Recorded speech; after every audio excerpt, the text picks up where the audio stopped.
सुप्रभात, good morning. Top 20 के आज के इस हफ्ते के शुरुआती यानी कि मंडे एडिशन में आप सबका स्वागत है। हम दोनों रेडी हैं, अभी भी होमवर्क चल रहा है, आप देख रहे हो। कोशिश ये होती है कि जाते जाते भी शो की शुरुआत तक भी बढ़िया बढ़िया स्टॉक्स आपके लिए आइडेंटिफाई कर लें। अगले आधे घंटे में 20 स्टॉक्स जो आज के सेशन में आप अपने रडार पर रख सकते हैं, उन पे हम लोग बातचीत कर लेंगे। पर वो ट्रेड इन्वेस्टमेंट करना है ऐसा मत समझिएगा, ये सिर्फ होमवर्क कर रहे हैं हम लोग। वो ज्यादा सटीक विश्लेषण कर पाएंगे आपके ब्रोकर साहब या आपका इन्वेस्टमेंट एडवाइजर। उनसे कंसल्ट करिएगा अगर कुछ ऐसा कुछ एक्टिविटी करने की स्टॉक मार्केट में मन हो। यहां पे हम मिलके होमवर्क कर लेते हैं। मूड अच्छा है, गिफ्ट निफ्टी के संकेत कर रहे हैं 150 पॉइंट गैप के साथ भारतीय बाजार खुलेंगे। असल में गिफ्ट निफ्टी अकेला नहीं है, दुनिया भर का मूड कुछ ऐसे ही है। हमारे एशियन पीयर्स मजबूती के साथ कामकाज कर रहे हैं। यूएस का हैंडओवर स्ट्रांग था। यूएस का हैंडओवर अच्छा होने के पीछे एक रीजन ये भी था कि वो जिस रीजन से बीच में कंसोलिडेशन ऑफ वीकनेस आई थी वो थे एआई रिलेटेड स्टॉक्स के वैल्यूएशंस के कंसर्न। अब वो धीरे धीरे रिस्क ऑन वापस आ रहा है, एआई ट्रेड वापस आ रहे हैं, इसीलिए देख रहे हैं आप नैस्डैक आउट परफॉर्म कर रहा है या जनरली यूएस के मार्केट बढ़िया कर रहे हैं। तो ठीक है, ग्लोब का मूड बढ़िया है, फेस्टिव सीजन सामने खड़ा हुआ है, तो ठीक है मूड माहौल। तो भाई साहब, आपका मूड कैसा है और शुरुआती खिलाड़ी कौन से हैं? मूड तो काफी बढ़िया है, लेकिन सबसे पहले करीब करीब शायद 22 दिनों की छुट्टी थी आपकी, पूरा दिसंबर। पिछले हफ्ते नहीं आए थे यार। नहीं, लंबा इंतजार था। ट्विटर पे आप मिस ज्यादा कर रहे हो, इसलिए बड़ा लग रहा होगा। कैसी रही छुट्टियां? बहुत बढ़िया थी। और ठंड के इलाकों में गया हुआ तो वैसे भी अच्छा लग रहा था। नहीं, छुट्टियां अच्छी थी, बढ़िया थी। ट्रैवल हुआ, लेकिन अच्छी छुट्टियां अच्छी थी, बहुत अच्छा लगा। तो welcome back. Thank you brother. List के हिसाब से देखें तो आज बड़ा एक्टिव डे है और आज मेरी लिस्ट में ज्यादातर आपको ब्रोकरेज हाउस की रिपोर्ट्स नजर आएंगी। अब कारण ये भी है कि आज 22 तारीख हो गई। 23-24 के बाद से लेकर मुझे लग रहा है कि 1-2 जान तक तो ब्रोकरेज हाउस एफआईआर जो विदेशी निवेशक वाली होती हैं वो तो नहीं आने वाली है। तो इसके चलते आज जितनी भी है सब अपनी लिस्ट में शामिल कर लिए। खबरों के लिए आज से बहुत एक्टिव डे देखने को मिलेगा, बहुत सारी न्यूज है जहां पर एक इम्पैक्ट है। और शुरुआत में कर लेता हूँ, और जो पहले 2 स्टॉक है मेरे पास इन ग्रीन है। एक तो टाटा मोटर्स सीवीआई, यहाँ पर आप खास फोकस रखेगा। अचानक से अगर आप देखें तो बहुत सारे ब्रोकरेज हाउस की तरफ से लगातार अच्छी रिपोर्ट्स आ रही हैं। और आज जो रिपोर्ट आई है वो नोमरा की तरफ से रिपोर्ट है, जहां पर ये टाटा मोटर्स सीवी पर 481 रुपए का टारगेट दे रहे हैं। भाव चल रहा है तकरीबन 394 रुपए के आसपास का। ठीक ठाक अपसाइड है, लेकिन टारगेट इतना जरा एग्रेसिव नहीं लगेगा। कमेंट्री इनकी काफी बढ़िया लग रही है। ये बता रहे हैं कि सीवी प्लेयर्स में अगर आप देखें तो एक डिसिप्लिन के साथ इनकी ग्रोथ देखने को मिल रही है। और जो ओवरऑल वॉल्यूम्स हैं ये FY27 में तकरीबन 10% यहाँ पर बढ़ सकती हैं। तो अपने आप में अगर आप देखें तो काफ़ी सारे फैक्टर्स ऐसे हैं जो बता रहे कि हो सकता है कि टाटा मोटर्स सीवी इसमें आपको एक तेज़ी देखने को मिले। आज वैसे गिफ्ट निफ्टी का माहौल तो बढ़िया ही है, 150 अंकों की तेज़ी के साथ शुरुआत होने के संकेत देखने को मिल रहे हैं, तो स्टॉक को इन ग्रीन रखा हुआ है। इसके अलावा एनएलसी इंडिया यहाँ पर भी आप रखेगा खास फोकस, क्योंकि पिछले हफ्ते हम कंपनी के मैनेजमेंट से बात कर रहे थे और ग्रीन एनर्जी को लेकर इनके बड़े अग्रेसिव प्लान्स हैं। साथ में आप देखें तो इनकी जो थर्मल पावर कैपेसिटी है ये भी ओवर द ईयर्स काफ़ी अच्छी तरीके से बढ़ी है। रेयर अर्थ की अपॉर्चुनिटी ये भी अपने आप में बड़ी शानदार है। इसी के चलते अगर आप देखें तो एक अपडेट निकल कर आया है कि इन्होंने एक माइनिंग ऑपरेशन इन्होंने साउथ कोल ब्लॉक में शुरुआत की है। खबर ठीक ठाक है, लेकिन काफ़ी सारे फैक्टर्स ऐसे हैं जो बता रहे कि एनएलसी इंडिया के लिए सिनेरियो बड़ा फेवरेबल हो रहा है। इसके लिए दूसरा स्टॉक है इन ग्रीन रखा है। इंटरेस्टिंग। एनएलसी इंडिया इवेंचुअली तो अपने रिन्यूएबल धंधे को लिस्ट करेगी। अभी तक टाइमलाइन नहीं स्पेसिफाई करा, लेकिन तैयारी तो है ही है उसकी। खैर, शुरुआती खिलाड़ी, अब बहुत सारे छोटे छोटे स्टॉक्स तो मैंने उन्हें वीड आउट कर दिया है, कुछ बड़े स्टॉक से साथ ही रखेंगे फोकस। अदानी एंटरप्राइजेज, क्योंकि ये अपने एयरपोर्ट ऑपरेशंस को गजब का बढ़ा रहे हैं, जिसको अदानी एयरपोर्ट होल्डिंग्स, इसके आम के अंतर्गत सारे एयरपोर्ट ऑपरेशंस। सैटरडे को पीएम मोदी ने वो गुवाहाटी टर्मिनल लोकप्रिय गोपीनाथ बरदोलोई इंटरनेशनल एयरपोर्ट को इनॉग्रेट करा। गजब का वो नया टर्मिनल दिख रहा है। खैर, वो ईस्ट कॉरिडोर है, पूरे ईस्ट का, तो वो अच्छा टर्मिनल है। इसको रडार पर रखा इसीलिए भी क्योंकि इसी हफ्ते मुंबई के वो नवी मुंबई इंटरनेशनल एयरपोर्ट के कमर्शियल इनॉग्रेशन तो हो गया था, पीएम मोदी कर चुके हैं। कमर्शियल ऑपरेशन की शुरुआत हो रही होगी, तो इसका इसलिए मैंने कहा एयरपोर्ट बिजनेस के चलते अदानी एंटरप्राइजेस को इस वीक रडार पर रखते हैं। वैसे मैनेजमेंट की तरफ से क्लैरिफिकेशन आता हो, कुछ बज़ अगर आपके जहन में हो कि कहीं एविएशन एज अ स्पेस में उतरने की तैयारी तो नहीं कर रहे हैं, तो नहीं, ऐसा क्लैरिटी तो मैनेजमेंट की तरफ से इंटरव्यूज में यही दिख रही है कि ये फोकस अपने सिर्फ एयरपोर्ट ऑपरेशंस पे ही करना चाहते हैं। दूसरा, इंटरग्लोब एविएशन भी साथ में मेंशन कर देता हूं। इंटरग्लोब एविएशन इसीलिए कि आज से अब ये सेंसेक्स में इंक्लूजन हो रहा होगा। हालांकि वो ट्रेड जो है इंक्लूजन एक्सक्लूजन वाले वो ऑलरेडी प्ले आउट हो जाते हैं। जो फंड सेंसेक्स को पैसिव फंड्स बेंचमार्क करते होंगे वो ऑलरेडी एडजस्टमेंट्स कर चुके होंगे। पर ये भी ध्यान रखिएगा कि इंटरग्लोब अब धीरे धीरे 6200 6250 से करेक्ट हुआ था वो कंसर्न्स के बीच में। अब लार्जली क्योंकि मैं वीक में था नहीं, तो मैं ऑब्वियसली इनकी फ्लाइट से ट्रैवल कर रहा था, तो अब ऑपरेशंस लार्जली स्टेबलाइज हो चुके हैं पूरी तरह से। तो अब इन ग्रीन रखा है इसको आज इंक्लूजन के चलते भी, और वो करेक्शन के बाद रडार पे रख दिया। तो दो एविएशन रिलेटेड थीम्स कह लीजिए आज शुरुआत में। छुट्टी से आया हूं, ये भी रीजन हो सकता है कि एविएशन पे फोकस कर लिया। अगले दो कौन से भाई साहब? अगले दो स्टॉक्स हैं इन ग्रीन रखा है। एक तो राइट्स है, यहाँ पर आप रखिएगा खास फोकस। रेलवे स्टॉक्स काफी ज्यादा करेक्टेड है, और दरअसल यहाँ पर देखें तो एक इंटरनेशनल एमओयू की भी खबर यहाँ पर आई है। हालांकि कितनी सिग्निफिकेंट है कहना मुश्किल है, लेकिन स्टॉक वेल प्लेस्ड है। कल इनफैक्ट फ्राइडे को ऑलमोस्ट 2% की तेजी स्टॉक में देखने को मिली थी, तो राइट्स इस स्टॉक को इन ग्रीन रखा हुआ है। इसके अलावा इंडियन होटल्स यहाँ पर भी आप फोकस रखिएगा, कारण ये कि ताज जीवीके में 25.52% हिस्सेदारी जो है ये तकरीबन 370 रुपये प्रति शेयर के भाव पर बेचेंगे, और ताज जीवीके की जो प्रमोटर हैं ये खरीदारी करेंगी। तो पैसा आएगा कंपनी में, थोड़ा सा अच्छी बात है। इसी के चलते इंडियन होटल्स इस स्टॉक को भी रखा है इन ग्रीन। ओके, अच्छा, अगला एक स्टॉक रखा था विप्रो रडार पे। सिर्फ रडार पे रखेंगे क्योंकि एडीआर्स के क्यूज को लेते हुए आईटी इन ग्रीन तो शुरुआत कर देगा, पर उसके बाद देखते हैं इवेंचुअली होगा क्या। विप्रो का एडीआर रखो तो स्क्रीन पे दिखाइएगा 6% मेरे ख्याल से फ्राइडे को मजबूती के साथ बंद हुआ, और वो मजबूती सिर्फ इसलिए थी क्योंकि इसका एक और लिस्टेड पीयर का एडीआर जो इन्फोसिस का था फ्राइडे को टॉक ऑफ द टाउन बन गया था, क्योंकि इंट्राडे में वो एडीआर 55 या 56% अपने हाइस पे, तो 56% पे उछाल दिखा रहा था, वहां से कूल ऑफ हो गया। पर वो ऐसा कोई फंडामेंटल बदलाव नहीं हुआ है। लार्जली कहा तो ये जा रहा है कि एक टेक्निकल ग्लिच के चलते हुआ था। इन्फी का जो टिकर था गलत मैपिंग हो गई थी। बहुत थिनली ट्रेडेड होते हैं हमारे एडीआर्स यूएस में। गलत मैपिंग के चलते काफी ट्रेड चैनलाइज हो गए, और उस चक्कर में इन्फी का एडीआर फट गया था। एक टाइम पे तो सिस्टम ने हॉल्ट भी कर दिया था, पर इवेंचुअली फिर वो कूल ऑफ हुआ। तो अब वो क्या हुआ, एकदम से चलना शुरू हुआ तो शॉर्ट स्क्वीज भी हुआ, सबका तड़का मिलू के वो 50-55% भाग गया था। उसके बाद सब कूल ऑफ हो गया। इन्फी ने तो फिर मेरे ख्याल से संडे को या सैटरडे को वीकेंड पे क्लैरिफिकेशन भी दिया था कि भाई ऐसी कोई डेवलपमेंट है नहीं जो हम रिपोर्ट करें। तो वो टेक्निकल ग्लिच, उसके चलते चैनलाइज होना ट्रेड का, और उसके चलते शॉर्ट स्क्वीज होना, वो सब रीजन होंगे। पर आज इन ग्रीन रख दिया मैंने विप्रो को। विप्रो की क्या गलती, एडीआर अच्छा चल ही रहा है, थोड़ा बहुत तो इन ग्रीन रहेगा। 6% बट ऑब्वियस नहीं होने वाला, लेकिन हाँ इन ग्रीन का शेड एक्सपेक्ट कर लेता हूं। एस्कॉर्ट्स क्यूबोटा इसीलिए मेंशन कर रहा हूं क्योंकि आज बहुत वाइडली एंटिसिपेट, हमारे कैबिनेट ने तो फ्री ट्रेड एग्रीमेंट जो होना है न्यूजीलैंड का उसको हरी झंडी दे दी है, तो पूरी डील ऐसा लगता है सील्ड है।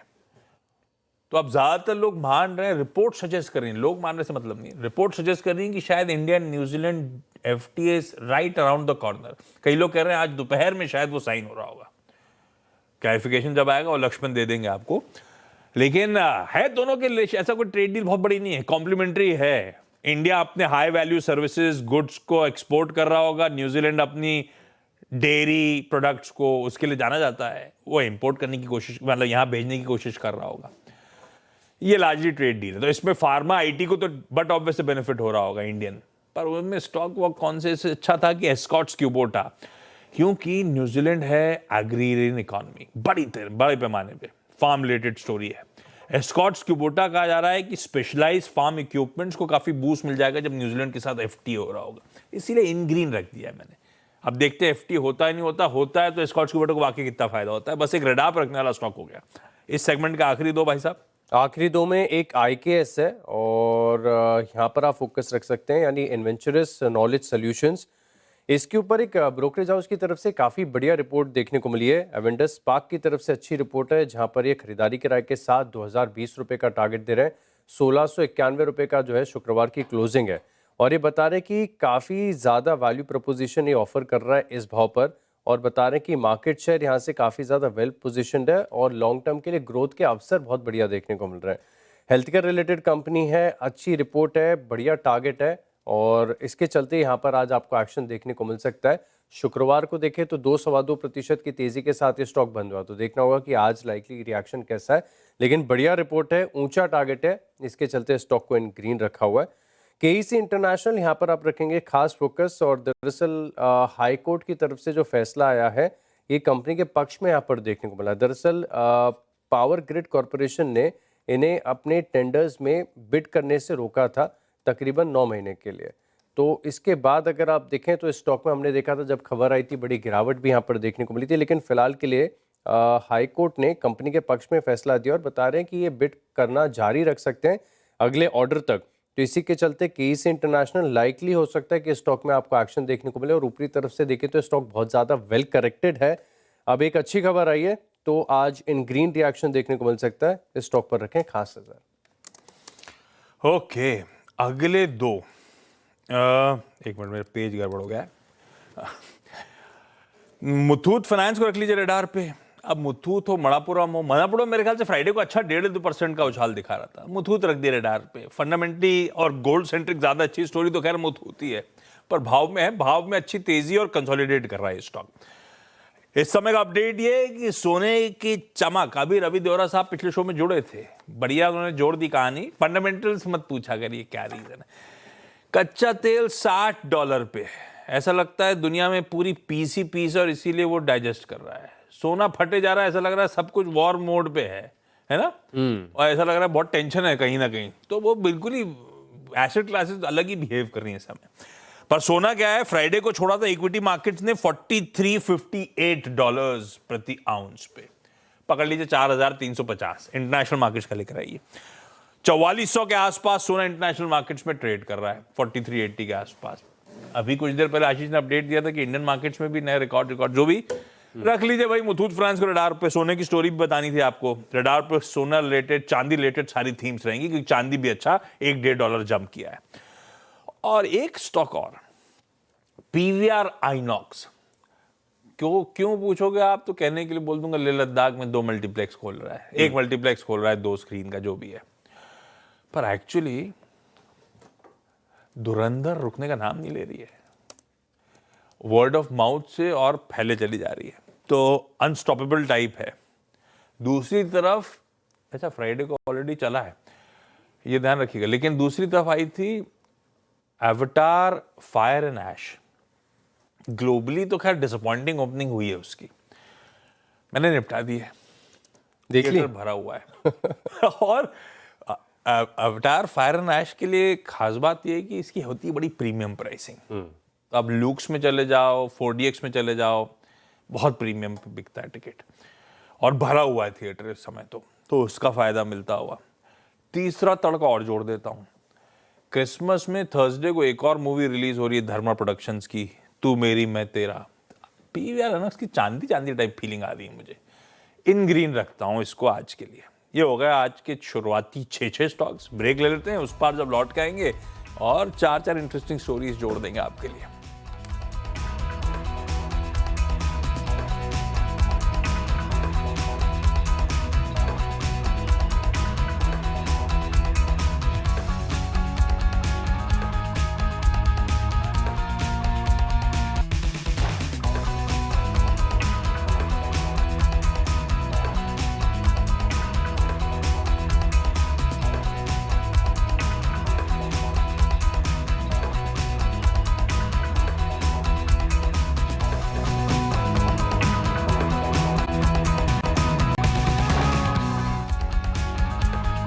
चलिए ब्रेक के बाद आपका स्वागत है, और अगले 4 स्टॉक्स की बात कर लेते हैं। अगले जो 4 स्टॉक्स हैं यहाँ पर आप रखिएगा खास फोकस, और मेरी लिस्ट में है पीबी फिनटेक। यहाँ पर आप फोकस करिए, कारण ये है कि आज सिटी की तरफ से काफ़ी बड़ी रिपोर्ट देखने को मिली, क्योंकि जब इंश्योरेंस अमेंडमेंट बिल आया था तब आपको याद होगा कि जो कमीशन काफ़ी ज़्यादा बढ़ रहे थे उसको कम करने की जब बात यहाँ पर की गई थी, तब स्टॉक ने नेगेटिवली रिएक्ट किया था। 1-2 दिन यहाँ पर गिरावट देखने को मिली, लेकिन अब सिटी की तरफ से जो रिपोर्ट आई है, यहाँ पर कन्विक्शन बिल्कुल बरकरार देखने को मिल रहा है और इस स्टॉक पर ये खरीदारी की राय दे रहे हैं 2225 रुपए के टारगेट के लिए और करीब करीब 1890 रुपए शुक्रवार की क्लोजिंग, यानी इस भाव से अच्छी खासी अपसाइड और बढ़िया करेक्शन के बाद यहाँ पर मूड माहौल बनता हुआ नजर आ रहा है। ये बता रहे हैं कि फिलहाल के लिए जो बिल है इसमें बहुत सारे ट्रिगर्स ऐसे हैं जो बता रहे हैं कि ग्रोथ यहाँ से देखने को मिल सकती है और कंपनी बहुत ज़्यादा वेल पोजीशनड है, तो इसका इम्पैक्ट कुछ खास तौर पर देखने को नहीं मिलेगा। इनफैक्ट अगर सेक्टर में ग्रोथ आती है तो सीधे पॉजिटिव कोरिलेशन है कि पीबी फिनटेक को यहाँ पर फायदा देखने को मिलेगा। इसके चलते इस स्टॉक को इन ग्रीन रखा हुआ है। रेड लेके चल सकते हैं डिक्सन टेक को, और लगातार ईएमएस और ये इलेक्ट्रॉनिक मैन्युफैक्चरिंग स्पेस में गिरावट आपको देखने को मिल रही है। ब्रोकरेज हाउस की तरफ से जो रिपोर्ट्स आ रही हैं इनमें कॉन्फिडेंस बड़ा मिसिंग सा नजर आ रहा है। अब आज मॉर्गन स्टैनली की तरफ से एक रिपोर्ट है जिसमें वैसे तो ये स्टॉक के ऊपर पहले से ही बेरिश थे, अंडरवेट की रेटिंग दे रहे हैं और टारगेट प्राइस इनका देखें तो करंट मार्केट प्राइस से कम है, 11,563 रुपए के करीब का टारगेट है। और ये बता रहे हैं कि जो आईटी हार्डवेयर नॉर्म्स एक्सटेंड किए गए इसके चलते जो ग्रोथ है इस पर अनसर्टेनिटी फिलहाल के लिए नजर आ रही है और आईटी हार्डवेयर का जो कंट्रीब्यूशन FY30 रेवेन्यू में तकरीबन 7% जो है एस्टिमेट लगाकर किया जा रहा है, तो डाउनसाइड रिस्क यहाँ पर देखने को मिल सकता है और इसी के चलते खराब रिपोर्ट है, नेगेटिव रिपोर्ट है, कॉन्फिडेंस की कमी, अंडरवेट की रेटिंग है। डिक्सन टेक को रखा है इन रेड। ओके अच्छा, अगले दो स्टॉक्स में एक लार्ज ट्रेड्स मेंशन करता हूं फ्राइडे को जो हुए थे। श्री दिग्विजय सीमेंट्स रेडा पे रखिएगा, फ्राइडे को खूब लार्ज ट्रेड हुआ है, हालांकि स्टॉक लंबा उठाइएगा 3 महीने 6 महीने का। मेरे ख्याल से सितंबर के बाद से कुछ नहीं कर रहा है, एक गजब के कंसोलिडेशन में है। ये देखिए इसके प्रमोटर ट्रू नॉर्थ फंड ने ऑलमोस्ट 6.25 करोड़ शेयर्स 86-87 रुपीस पे बेचे फ्राइडे को, और उस पूरे चंक को इंडिया रिसर्जेंस फंड ने खरीदा है जो कि एक 50-50 जॉइंट वेंचर है पिरामल एंटरप्राइजेज और बेन कैपिटल के बीच। इन ग्रीन रखता हूं आज के लिए। मेडी असिस्ट हेल्थ केयर सर्विसेज को हरे में रखा है। लार्ज ट्रेड प्ले आउट हुआ यहां पे जिसमें HDFC म्यूचुअल फंड ने 3.81 लाख शेयर्स फ्राइडे को खरीदे। ये स्टॉक अपने ईयर लोज के आसपास ट्रेड कर रहा है। फंड की बाइंग थोड़ा बहुत इंटरेस्ट जनरेट कर सकती है, इस लिहाज से इन ग्रीन। अगले आखिरी दो कौन से भाई साहब? आखिरी दो है और वरुण बेवरेजेस यहाँ पर आप रखेगा खास फोकस। अच्छी रिपोर्ट आई है सिटी की तरफ से जहाँ पर इस स्टॉक पर एक खरीदारी की राय दे रहे हैं। 470 रुपए शुक्रवार की क्लोजिंग है। इनकी तरफ से टारगेट है 675 रुपए का और ये बता रहे कि इन्होंने साउथ अफ्रीका का एक सॉफ्ट ड्रिंक ब्रांड का एक्विजिशन यहाँ पर किया है, तो ग्लोबल पोर्टफोलियो लगातार अच्छा होता जा रहा है, बढ़िया स्ट्रेंथ यहाँ पर देखने को मिल रही है। अब इस रिपोर्ट में ये भी कहा गया है कि कंपनी ने जो बैकवर्ड इंटीग्रेशंस किए हैं इसका आगे जाके बड़ा फायदा देखने को मिलेगा और जो इंडिया बिजनेस है इसमें परफॉर्मेंस इंप्रूव होने की उम्मीद है, तो काफ़ी सारे अच्छे ट्रिगर्स हैं। इसी के चलते वरुण बेवरेजेस इस स्टॉक को इन ग्रीन रखा हुआ है। अब IRCTC यहाँ पर भी आप फोकस करके चल सकते हैं, कारण है कि बहुत ही मार्जिनल सा जो है प्राइस हाइक अनाउंस किया है इंडियन रेलवेज की तरफ से, लेकिन रेलवेज को इससे थोड़ा सा फायदा होगा। एस्टिमेट है कि तकरीबन 600 करोड़ के आसपास रेवेन्यू यहाँ पर बढ़ सकती है। इससे पहले जब कीमतें बढ़ाई गई थी मार्जिनली तब IRCTC के स्टॉक ने तकरीबन 2.2% की अच्छे गेंस दिखाए थे। स्टॉक फिलहाल साइडलाइंस में, ज़्यादा चर्चा नहीं होती, फोकस में नहीं है, लाइमलाइट में बिल्कुल नहीं है, खबरों का असर कम देखने को मिल रहा है, वेल करेक्टेड है। लेकिन यहाँ पर जो कीमतें बढ़ाई गई हैं हो सकता है कि इनको भी थोड़ा सा, क्योंकि प्लेटफॉर्म चार्जेस, कमीशनिंग, इसमें एक फायदा यहाँ पर देखने को मिलता है। तो IRCTC देखेंगे कि आज कैसा रिएक्शन करें। खबर अच्छी है, इसके चलते रखा है इन ग्रीन। ओके, लास्ट दो में इस वीकेंड जब अखबार बढ़ रहा था तो पहले पेज का बड़ा सा ऐड था शोभा लिमिटेड का। भाई साहब, ये बेंगलुरु की कंपनी जो अब तक मुंबई नहीं आई थी, इसने मुंबई डेब्यू कर डाला है। मेरे ख्याल से सैटरडे को इसका प्री लॉन्च इवेंट था। फ्राइडे को जाता है तो स्टॉक में मजबूती आई है, ध्यान रखिएगा। सैटरडे को प्री लॉन्च हुआ है, एंटर करा है मुंबई के बाजार में शोभा इनिजियो नाम से। परेल, मुंबई परेल मतलब इस ऑफिस से बहुत करीब एक जगह। 2 और 3 बेड लग्जरी रेजिडेंसेस हैं, केवल 4.86 करोड़ से शुरू होंगे विद एस्ट्रिक। तो मतलब पता नहीं शुरुआती अमाउंट होगा क्या, लेकिन शोभा ने मच अवेटेड प्रेस्टीज ने गजब का डेब्यू कर दिया था। वैसे प्रेस्टीज ने भी अपडेट शेयर करे हैं कि उन्होंने भी अपने मुंबई पकड़ को और मजबूत करने के लिए अब सबब्स के बियॉन्ड बढ़ रहे हैं। कुछ कहीं का अपडेट था। सोवा लेकिन टीम में रख रहा हूं मैं। जी वर्नोवा टीएनडी इंडिया को इसीलिए क्योंकि इन्होंने एक 2500 मेगावाट टर्मिनल स्टेशन को डिजाइन और एस्टैब्लिश करने का अवार्ड जीता है। अवार्ड का साइज उस अपडेट में मेंशन नहीं है। इन ग्रीन रख देता हूं इस काउंटर को भी। हो गए 10-10 पूरे। क्विकली छोटा सा ब्रेक के उस पार्ट टीम्स का एक क्विक रैप अप।